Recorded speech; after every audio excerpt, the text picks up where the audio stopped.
eng ang tak ni ang mo kan khen ve hun chua lui pui kam moi ta ka lung du ten ne kan in to gang chan dam tu choi moi tu ri o chu ngei chu katan vanan mi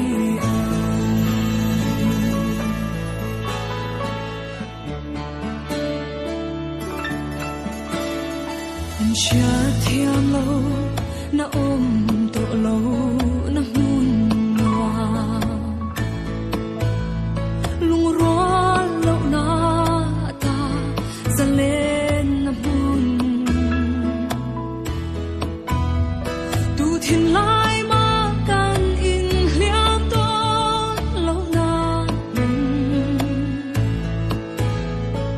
chu ngei chu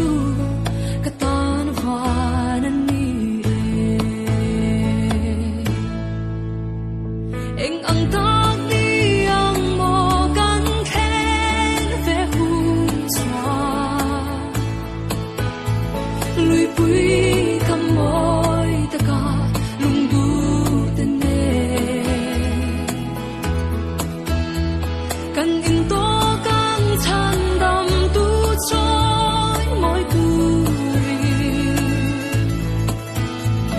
o chu ngei chu katan vanan ni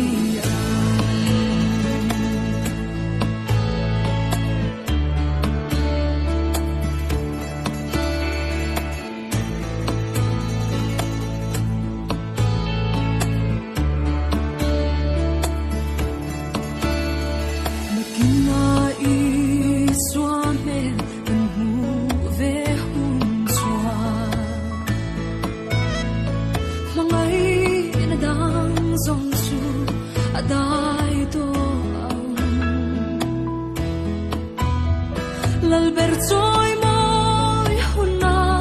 katel ve anga o chu ngei chu katan vanan ni eng ang tak ni ang mo kan khen ve hun chua lui pui kam moi ta ka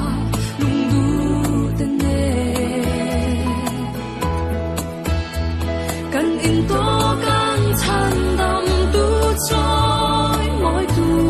ri o chu ngei chu katan vanan ni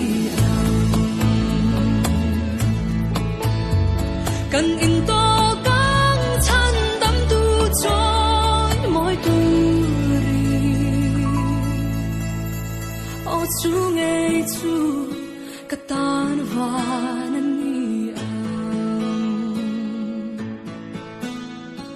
o chu ngei chu katan va